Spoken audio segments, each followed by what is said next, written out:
Hello, one and all. This is my view of Dr. Stone, the final chapter. Oh my freaking god, I'm excited about this, so let's get into this. Now, I think we can all agree the biggest shocker of this chapter was the reveal that sweet, adorable Asuka was a freaking alien!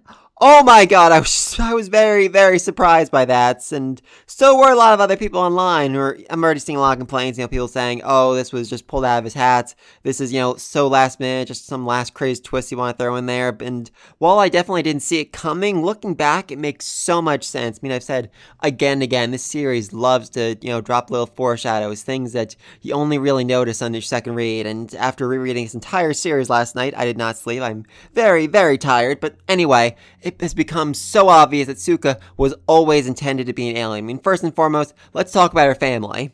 She has no family. Not a single relative of hers has ever been discussed in the entire history of the series. It's not like, oh, they were just waiting for the right moment to talk about them. No.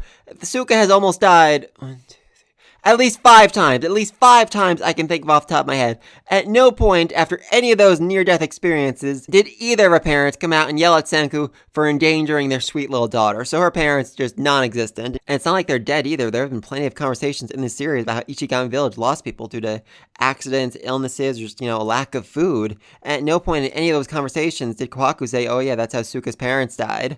Of course, you might be saying now, what about Chrome? We haven't seen Chrome's parents. Is he secretly an alien? And okay, that's a theory for another day, but Chrome is like 15, 16 at the start of the series? He didn't even live inside the village. He was utterly self-sufficient on his own. Suka, on the other hand, is an 8-year-old little girl. She needs someone looking after her, and the fact that there is nobody is utter proof that she isn't actually an 8-year-old little girl. She's just been manipulating the minds and memories of the people of Ishigami Village for centuries so that they don't even realize that she has always been there and yet is related to none of them. And if you need more proof that she was always planned to be an alien, how about the fact that Suka can talk to animals? I'm not just talking about, a little barking or nodding or whatever. I mean full-blown conversations. At one point, she had to ask a pig for directions. It understood her and led her to the exact spot she was looking for. That's not normal, and speaking of not normal, let's talk about her head. Now, she has a fairly large head, like most anime children do, nothing strange about that, but as a result of that, she can just barely squeeze that big helmet of hers over her head.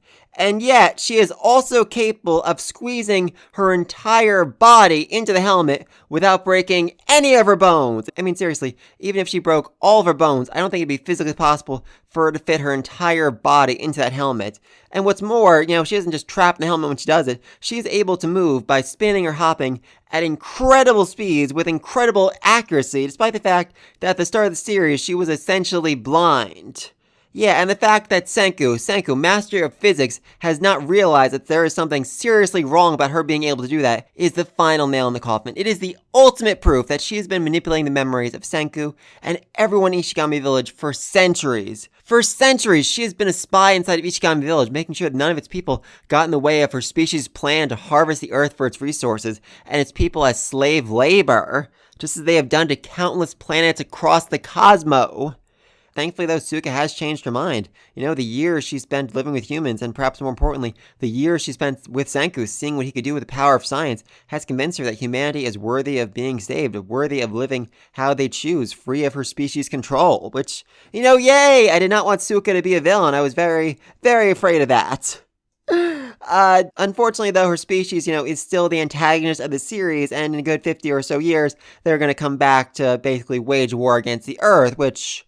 oh, that's bad. That's very, very bad. Especially since Earth has lost their greatest scientist, their greatest weapon against the alien invasion, and... okay, this is where I know things are going to get controversial. Please just try to be kind in the comments. I've already seen some people screaming and debating and sending death threats online. I get it. Jinro did not mean to kill Senku. It was definitely an accident. We can all agree on that, but... the story he told afterward about how he fought so valiantly to save Senku, about how he tried so hard to defend him and failed... oh, God, the fact that he just kept that story going for 20 freaking years afterwards, that makes it so hard to defend, especially after he used that story to convince Kohaku to marry him? Seriously? Oh my god, that was just bad writing. That was just such bad writing there. Oh god, I hate Jinro right now. I can't defend him. I really can't defend him after that. Oh god, he killed Senku. He killed Earth's last hope for salvation. Maybe, god, okay. I wasn't actually going to talk about this. It's such into conspiracy theory territory, but I really feel like it needs to be mentioned. Did anyone else notice that Kohaku's firstborn son looks a whole lot like Senku? I mean, this chapter did also confirm that reincarnation is a thing, given that Chrome is the reincarnation of Senku's father, which I think we can all agree has been obvious for a very long time, but whatever. So could it be that Senku reincarnated as the firstborn son of Kohaku and Jinro? And if he managed to keep any of his memories of his old life, he might be able to, start building up the Armada, building up Earth's defense so that they can wage a war against Suka's people when they return to harvest the Earth. I mean, that makes a certain amount of sense. Otherwise, I really don't know where this series would even go in a part 2, if we even get a part 2. I mean, that definitely is still up for debate. It hasn't been officially announced yet, but just with this utter cliffhanger of an ending, with the alien invasion coming, it just feels so much like they're setting up for a part 2, or, I don't know, maybe they're just trying to, give a message about climate change or something, about this overwhelming threat that seems impossible, but by uniting together, by uniting all the Earth together, we can somehow manage to overcome it. I guess that'd make a amount of sense. I guess that'd make a certain amount of sense. I just really, really want to see, Dr. Stone Part 2, Space Wars. Oh, that'd be amazing. That'd be so utterly freaking amazing. But yeah, let me think all this down below. What do you think of this chapter? The final chapter of this freaking series. I mean, I know it came out of nowhere. I certainly wasn't expecting it to drop today, but it did, and I was so happy to read it, and sad, I mean, yes, Senku died. Chrome lost his hand.